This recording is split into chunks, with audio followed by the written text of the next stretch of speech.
Ternyata terkadang persoalan yang rumit di rumah tangga pun bisa selesai dengan senyuman. Ya. Ketika jembatannya dibangun, makanya kan banyak persoalan tinggi itu hempas di atas sajadah kan? Ya kan? Ketika sajadah dibentangkan, lalu kemudian sujud kita ibadah, keluar air mata itu tuntas persoalan kan? Ya.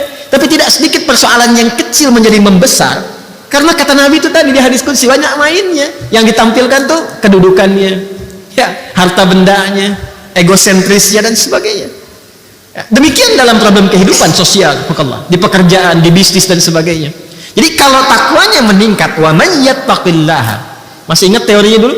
Kalau ada kata man, ya, man nanti masuk dalam isim mausul, itu artinya ayat itu ditujukan untuk setiap personal hamba. Maka cara memahaminya, ini ayat untuk saya. Hei Adi Hidayat, gitu cara memahami ya. Anda silahkan siapapun namanya, ya. Hai Adi Hidayat, kalau takwamu engkau tingkatkan, aku berikan solusi. Yaj'al lahu makhraja, dan nggak pakai alif lam makhrajanya. Nanti saat masuk ke situ kita i'rab insyaallah. Di i'rab itu dibedah secara bahasanya. Ya, itu surah 65, kita masih di surah kedua kan? Ya. Itu umum, nakirah itu nggak bisa dibatasi. Ya, artinya di semua aspek persoalan kehidupan, kalau kita tingkatkan takwa, itu diselesaikan oleh Allah, dimudahkan. Wa yarzuqhu min haitsu la yahtasib. Bahkan segala jenis rizki itu kan bukan hanya uang, pakaian, tidak. Keturunan, ketenangan, kenyamanan itu bentuk rizki. Itu bentuk rizki. Itu diberikan oleh Allah kemudahan bahkan dari sisi yang tidak kita duga. Ya, ilmu sering saya katakan kan?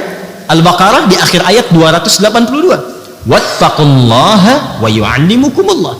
Engkau tingkatkan takwamu kepada Allah, Allah tambahkan pengetahuan. Itu janji Allah. Karena itu orang dulu gak pernah mereka belajar sebelum mereka meningkatkan sholat. Kan selalu saya pesankan dua hal kan?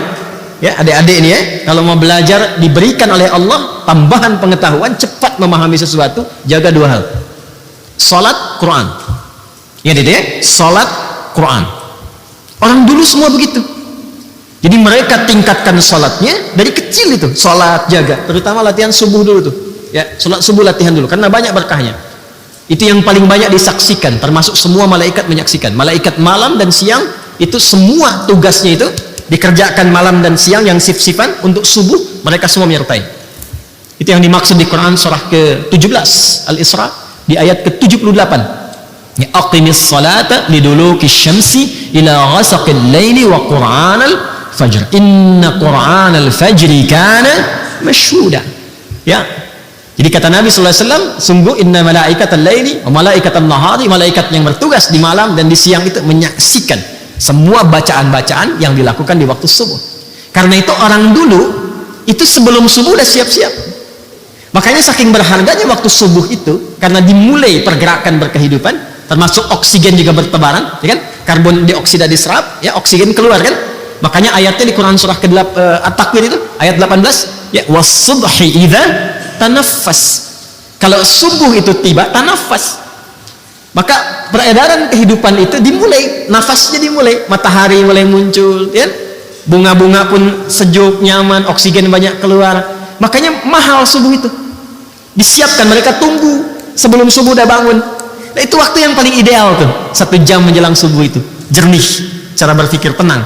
Ya, kembali ke Quran surah Al-Muzammil itu di ayat yang ke-6, inna nasyi'atal laili hiya ashaddu wata'aw wa aqwamu qila. Kalau Anda bisa bangun tuh di antara sekian malam, khususnya yang mendekati kepada subuh, sepertiga malam terakhir, itu sentuhannya ke jiwa menjadi kuat dan keingatan itu dahsyat. Kalau pengen lihat risetnya orang barat ya tentang bagaimana bangun menjelang subuh itu, ya di sepertiga malam, silahkan cek risetnya itu. Suasana yang paling menenangkan, meneduhkan, membuat konsumsi berpikir itu sehat dan cepat memahami sesuatu, itu waktunya. Dan kita punya ayatnya. Dipraktikkan nggak gitu? Jadi ternyata diminta tahajud itu bukan hanya diminta bangun malam supaya pintar, ya kan?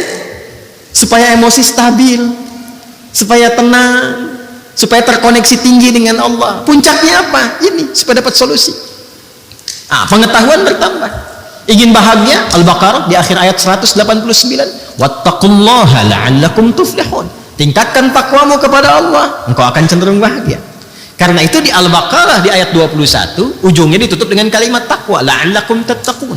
Ya ayyuhan nasu ubudu rabbakumul ladzi khalaqakum walladzina min qablikum. Tafsir ini nyambung ke yang sebelumnya yang dengan ke Az-Zariyat ayat 56. Wa ma khalaqtul jinna wal insa illa liya'budun. Bahkan jin, jangankan manusia, bahkan jin. Kemudian di ujung ditutup la'allakum tattaqun, supaya kalian mampu meningkatkan takwa. Dan kenapa ya Allah mesti meningkat takwa? Dijawab, supaya hidupmu